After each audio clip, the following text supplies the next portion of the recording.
பிச்சை பாத்திரம் ஏந்தி வந்தேன் ஐயனே என் ஐயனே.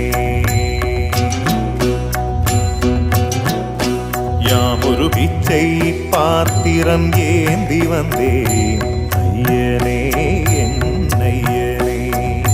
பிண்டம் என்னும் எலும்பொடு சதை நரம்புதிரமும் அடங்கிய உடம்பு எனும்